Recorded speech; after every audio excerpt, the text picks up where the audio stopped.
आप देख रहे हैं अपना बिहार और आपके साथ मैं हूं विवेक। टीएमसी सांसद महुआ मोइत्रा पर गोड्डा सांसद निशिकांत दुबे ने बिहारी गुंडा कहने का आरोप लगाया और इसके बाद दिल्ली से लेकर बिहार तक सियासत भड़क उठी है। महुआ मोइत्रा की भाषाई गुंडई उत्तर भारतीयों समेत बिहार का अपमान है। राम सीता की जो है वो जन्मभूमि है सर, सवाल हो सिख धर्म का। गुरु गोविंद सिंह बिहार में पैदा हुए, बुद्ध को शिक्षा बिहार में मिली, जैन धर्म वहां से स्टार्ट हुआ। लोकसभा में भी टीएमसी सांसद महुआ मोइत्रा के विवादित बोल का मुद्दा गुंजा। बीजेपी के गोड्डा सांसद निशिकांत दुबे ने लोकसभा के पटल से बिहार झारखंड का गौरव टीएमसी को समझाया। देश को बनाने में हमने एक मजदूर के तौर पर, बिहारी के तौर पर, हिंदी भाषी के तौर पर, चाहे वो उत्तर प्रदेश के लोग हों, मध्य प्रदेश के लोग हों, राजस्थान के तौर पर हमने मेहनत किया सर। तृणमूल कांग्रेस की सांसद महुआ मोइत्रा पर निशिकांत दुबे ने बिहारी गुंडा कहने का आरोप लगाया है। बीजेपी सांसद ने आरोप लगाया है कि आईटी से जुड़ी संसदीय समिति की बैठक के दौरान टीएमसी सांसद महुआ मोइत्रा ने उन्हें बिहारी गुंडा कहा। संसदीय समिति के बैठक में ऐसा क्या हुआ कि महुआ मोइत्रा ने बिहारी गुंडा तक कह दिया? आप खुद निशिकांत दुबे की जुबानी सुन लीजिए। कल एक छोटी सी बात थी, मैंने कहा कि कोरम नहीं है, और कोरम नहीं है तो बिना कोरम के जो पार्लियामेंट का रूल कहता है, स्टैंडिंग कमेटी का रूल कहता है कि आप नहीं चला सकते, मैंने इतना ही भर पूछा था कि उधर से उसने माइक ले लिया और बिहारी गुंडा कह के जो है एक नहीं 3 बार उसने जो है लगातार इस चीज़ को रिपीट किया। मैं और मेरे साथ जितने दूसरे भी सदस्य थे, इवन जो अपोजिशन के भी सदस्य थे, शक्ति सिंह गोहिल से लेके सुमति जो डीएमके की थी, सभी शॉक्ड हो गए। किसी को रियलाइज ही नहीं हुआ कि ये गाली भी बक सकती है।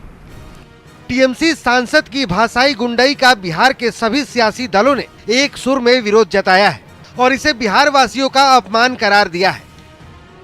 इस प्रकार से टीएमसी के सांसद ने और बिहार के लोगों को अपमानित करने का काम किया है, तो मैं ममता बनर्जी से आग्रह करूंगा कि बंगाल में 1 करोड़ बिहार के लोग रहते हैं, उनको बिहारियों से और उत्तर भारतीय लोगों से माफी मांगनी चाहिए और अपने सांसदों को चेतावनी देनी चाहिए कि वो किसी भी दूसरे राज्य के लोगों के बारे में इस प्रकार के शब्दों का प्रयोग न सदन के भीतर, न कमेटी की मीटिंग के अंदर, न कहीं बाहर करें।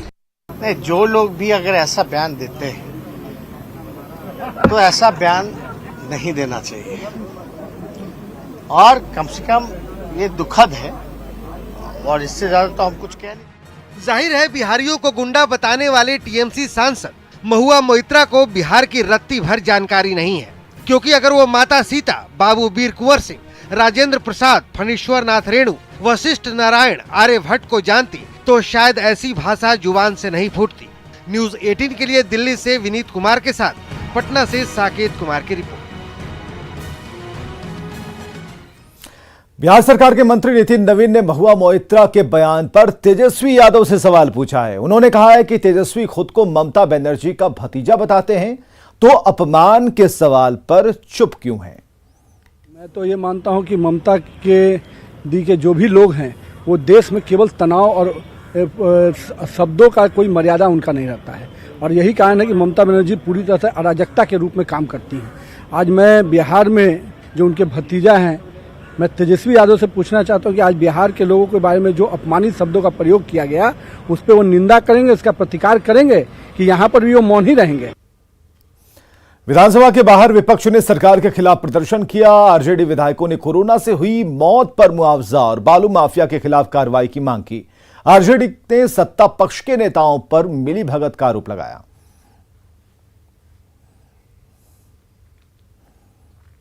बालू घोटाला चल रहा है, जदयू के नेता हैं, बड़े नेता आरसीपी टैक्स दे करके, और बालू घोटाला सरकार के नाक के नीचे चल रहा है, उस पर कोई कार्रवाई नहीं हो रहा है। उसकी संपत्ति की जांच होनी चाहिए।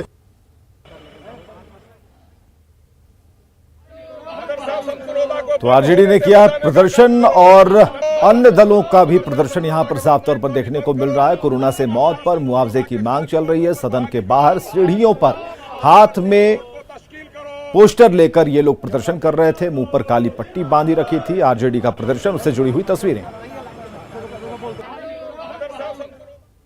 केंद्र सरकार ने भले ही जातीय जनगणना कराने से इनकार कर दिया है, लेकिन बिहार में अब भी इसकी मांग हो रही है। लंबे समय बाद मीडिया के सामने आए आरजेडी अध्यक्ष लालू प्रसाद ने भी जातीय जनगणना कराने की मांग की। वहीं नेता प्रतिपक्ष तेजस्वी यादव ने कहा कि चूंकि बिहार विधानसभा से जातीय जनगणना की मांग को लेकर एक प्रस्ताव पास हुआ था, ऐसे में मुख्यमंत्री नीतीश कुमार के नेतृत्व में ही प्रधानमंत्री से मिलकर इस पर बात आगे बढ़नी चाहिए। जातीय जनगणना तो होना चाहिए और लगातार हम लोग संघर्ष किए हैं और इसके लिए इधर उधर कोई कोताही नहीं करना चाहिए गवर्नमेंट को। ठीक है।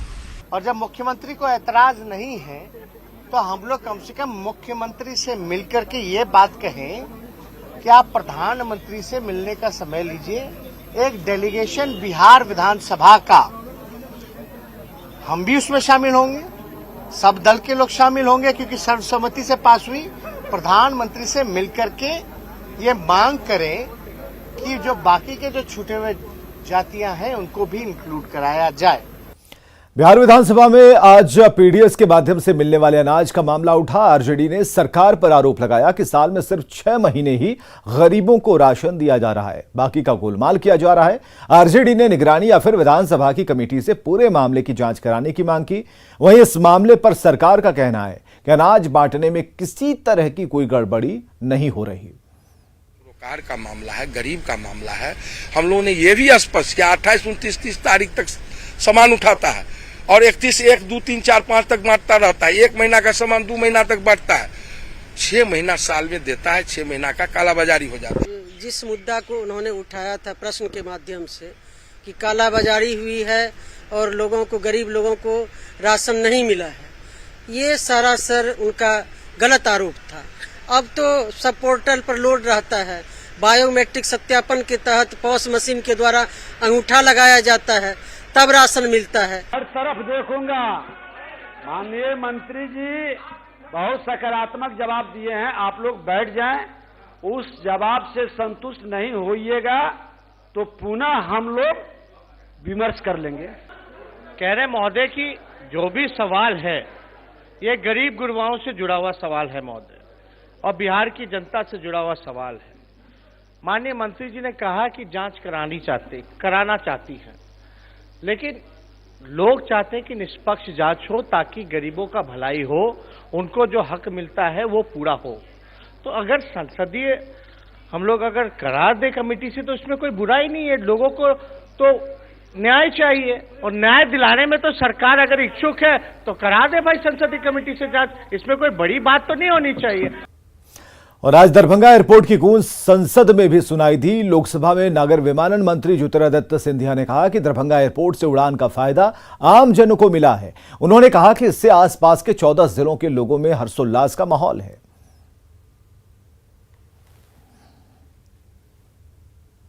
इस योजना उड़ान का लाभ कैसे हमारे आम जनता को मिला है।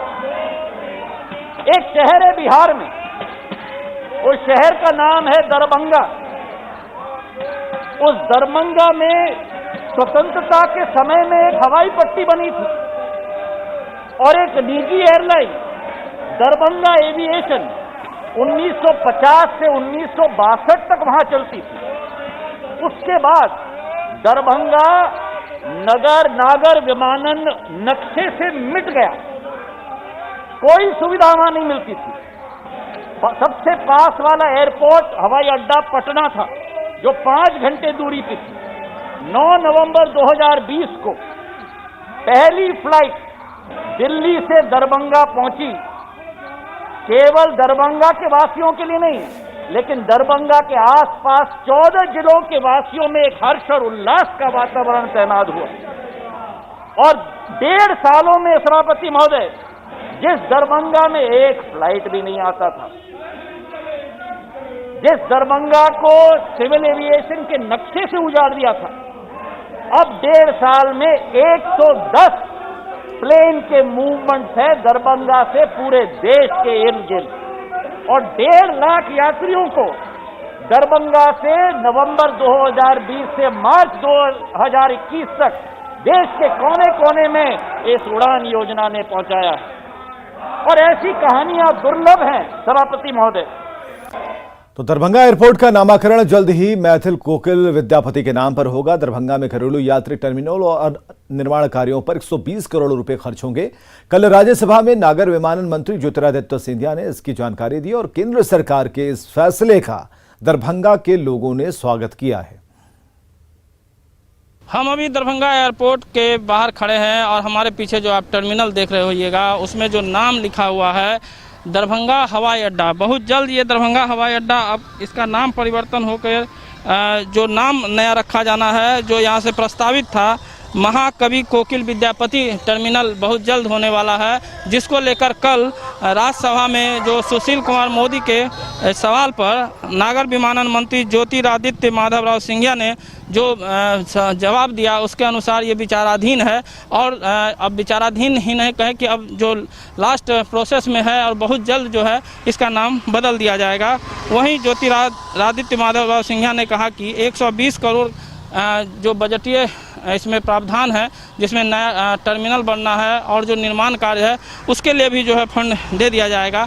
साथ ही लगभग 80,000 जो औसतन यहाँ से जो कहें महीना में औसतन 84,000-80,000 के लमसम जो यात्री यहाँ से उड़ान भरते हैं, उसको देखते हुए भी जो है इस हवाई अड्डा को प्रमुखता से रखा गया है। साथ ही अभी तक 7 शहरों में यहाँ से विमान हवाई यात्रा था, जिसका आज एक विस्तार हो गया।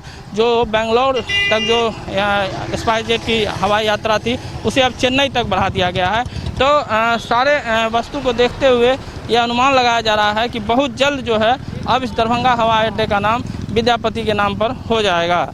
विपिन कुमार, न्यूज़ 18 दरभंगा। गया से भी हवाई सेवा को लेकर अच्छी खबर है। गया एयरपोर्ट एक बार फिर से गुलजार होने वाला है। 1 अगस्त से घरेलू विमान सेवा शुरू हो रही है। हफ्ते में 4 दिन एयर इंडिया का विमान उड़ेगा। विमान सेवा को लेकर हवाई अड्डा और विमानन कंपनी की ओर से सारी तैयारियां पूरी कर ली गई हैं। घरेलू विमान सेवा शुरू होने से अब गया, औरंगाबाद, नवादा और आसपास के जिलों के लोगों को पटना या फिर रांची एयरपोर्ट जाने की जरूरत नहीं होगी। फिलहाल एयर इंडिया की विमान सेवा गया से दिल्ली के लिए शुरू हो रही है, जो मंगलवार, गुरुवार, शनिवार और रविवार को उड़ान भरेगी। गया से दिल्ली और कोलकाता के लिए इंडिगो की भी सेवा शुरू होने वाली थी, लेकिन यात्रियों की संख्या कम देखते हुए फिलहाल इंडिगो ने अपनी सेवा को स्थगित किया है। सीमांचल में बांग्लादेशी घुसपैठ का मामला गंभीर होता जा रहा है। विधानसभा में फारबिसगंज से बीजेपी विधायक विद्यासागर केसरी ने बांग्लादेशी घुसपैठ का मामला उठाया। विधायक ने बताया कि सीमांचल की नहर और सड़कों की खाली जमीन पर बांग्लादेशी बस रहे हैं और साथ ही विधायक ने बताया कि घुसपैठी यहां आधार कार्ड और वोटर कार्ड भी बनवा रहे हैं। विधायक ने सरकार से सीमांचल में घुसपैठ रोकने के लिए कड़े कदम उठाने की मांग की।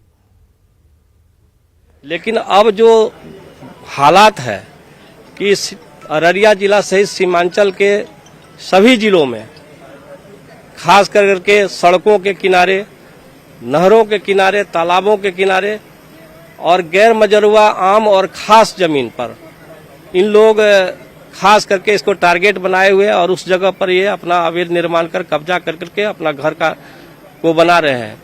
और आने वाले समय में समय पर वहाँ के जो लोकल लोग हैं उनसे विवाद उत्पन्न होते रहता है। मुख्य जो संबंधी लोग हैं, जो बॉर्डर के कनेक्टिविटी के अंतर्गत जो लोग हैं वहाँ, वैसे लोग उनको संरक्षण दे रहे हैं और सरकार को इस पर गंभीर होना की जरूरत है और ऐसे लोगों को चिन्हित करने की जरूरत है। बिहार विधानसभा का घेराव करने पहुंचे राज्य भर के वार्ड सचिवों पर पुलिस ने लाठीचार्ज किया है। जेपी गोलंबर 1 घंटे तक छावनी में तब्दील रहा। दरअसल स्थायी बांधे की मांग को लेकर राज्य भर के सैकड़ों वार्ड सचिव विधानसभा का घेराव करने पहुंचे थे, लेकिन अनुमति नहीं रहने की वजह से पुलिस ने जेपी गोलंबर के पास ही सबको रोक दिया और इस दौरान बैरिकेडिंग तोड़ने का वार्ड सचिवों ने प्रयास किया। तभी भारी संख्या में मौजूद पुलिस बल ने वाटर कैनन चलाने के साथ लाठीचार्ज कर दिया। इस बीच अफरा तफरी का माहौल रहा। पुलिस ने दौड़ाकर वार्ड सचिवों को पीटा है, जिसमें 20 से ज्यादा लोग घायल हुए हैं। महिलाओं को भी चोट आई है।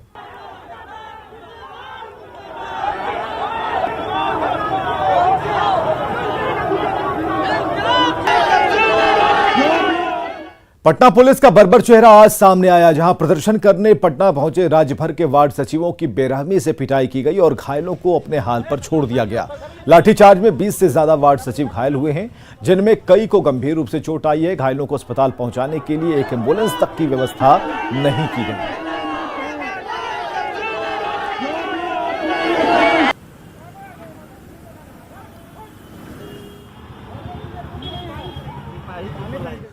और पूर्णिया से बड़ी खबर आ रही है। अपराधी गुड्डू मियां की गोली मारकर हत्या कर दी गई है। बड़ी खबर इस वक्त की पूर्णिया से हम आपको बता रहे हैं, जहां अपराधी गुड्डू मियां की गोली मारकर हत्या की गई है। जमीन विवाद में हत्या की आशंका जताई जा रही है। मधुबनी ओपी के धोबिया टोला की यह घटना है। आक्रोशित लोगों ने हंगामा किया। राहुल रजक, छोटू यादव पर हत्या का आरोप लगाया जा रहा है। इन दोनों का नाम इसमें शामिल है। आरोपियों की गिरफ्तारी की मांग की जा रही है।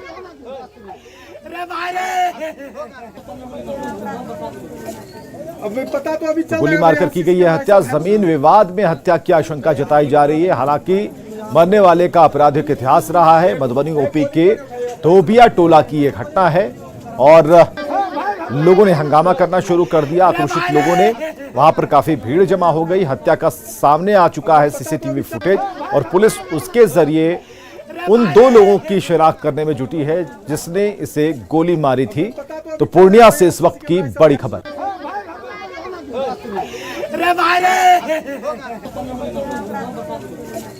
अभी पता तो अभी चल जाएगा भैया, सीसी कैमरा सब है।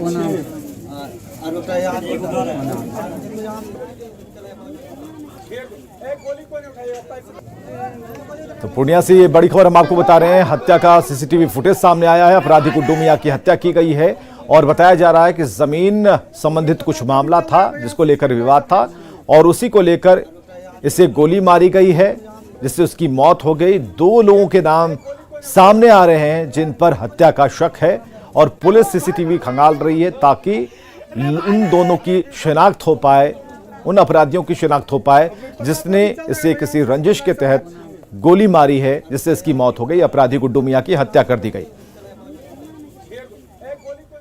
मेडिकल फील्ड में आगे की पढ़ाई कर रहे युवाओं के लिए खुशखबरी है। भारत सरकार ने मेडिकल एजुकेशन के क्षेत्र में ऐतिहासिक फैसला लेते हुए ओबीसी वर्ग के छात्रों को 27% और आर्थिक रूप से कमजोर वर्ग के छात्रों को 10% आरक्षण का लाभ देने की घोषणा की है। केंद्र सरकार का ऐतिहासिक फैसला, मेडिकल स्टडीज में मिलेगा आरक्षण। केंद्र सरकार ने मेडिकल कॉलेजों के दाखिले में ओबीसी और आर्थिक रूप से कमजोर वर्ग के छात्रों के लिए आरक्षण को मंजूरी दी है। मौजूदा फैसला अखिल भारतीय आरक्षण योजना के तहत 2021-22 सेशन से लागू हो जाएगा। इस ऐतिहासिक फैसले पर पीएम मोदी ने ट्वीट कर लिखा है, हमारी सरकार ने वर्तमान शैक्षणिक वर्ष से स्नातक और स्नातकोत्तर चिकित्सा डेंटल पाठ्यक्रमों के लिए अखिल भारतीय कोटा योजना में ओबीसी के लिए 27% आरक्षण और आर्थिक रूप से कमजोर वर्ग के लिए 10% आरक्षण प्रदान करने का ऐतिहासिक फैसला लिया है। मोदी सरकार के इस फैसले का जेडीयू ने स्वागत किया है। वहीं कांग्रेस और आरजेडी ने कई तरह के सवाल खड़े किए हैं। ये गवर्नमेंट या मोदी गवर्नमेंट की बात करते हैं तो इससे पहले भी आपने देखा ना सिर्फ ओबीसी के लिए बल्कि स्वर्णों में भी जो गरीब जो थे, जो फाइनेंशियली कमजोर थे, इकोनॉमिकली कमजोर थे, उनके लिए भी 10% की रिजर्वेशन की बात की गई और उसे लागू भी की गई। तो निश्चित रूप से हमारे तरफ से भी ये स्वागत योग्य कदम है और निश्चित रूप से इसमें समाज में एक और मजबूती आएगी। लड़ाई लड़ते रहें, खड़े रहें, गिरे नहीं, झुके नहीं, तब जाकर के आपने ये जीत हासिल की है। लेकिन ये ऐतिहासिक तब होगा, कई फैकल्टी में भी ओबीसी के बैकलॉग जो है जब तक वो पूरा नहीं होता, यानी फैकल्टी में भी जितने ओबीसी के बैकलॉग्स हैं जब तक उसको पूरा सरकार नरेंद्र मोदी जी नहीं करते, और असली ऐतिहासिक कदम तो तब होगा जब जातीय जनगणना कराई जाएगी। कि इस घोषणा को जमीनी रूप पे सरकार कितने स्तर तक ले आ पाती है, सवाल ये उठता है। आज के दिन में सरकार की जो शिक्षा नीति है उसमें आर्थिक रूप से कमजोर व्यक्ति उस स्तर तक पहुंच सके, इस पे कहीं कोई चर्चा नहीं है। इसीलिए सरकार के इस घोषणा को अमली जाना पहनाने के लिए सरकार को जमीन पे उतरना पड़ेगा जहां सरकार नदारद है। जाहिर है केंद्र सरकार के फैसले से हजारों युवाओं को हर साल बेहतर अवसर हासिल होगा और देश में सामाजिक न्याय का एक नया प्रतिमान बनेगा। न्यूज 18 के लिए पटना से शैलेंद्र कुमार और संजय कुमार की रिपोर्ट। नेटवर्क 18 फेडरल बैंक संजीवनी गाड़ी भारत के कोविड प्रभावित जिलों में जा रही है। वैक्सीन के लिए जागरूकता फैलाने की हमारी इस मुहिम को आप भी अपना सहयोग दीजिए। आपको दिखाते हैं कि संजीवनी गाड़ी अब तक कहां-कहां गई और आज कहां है।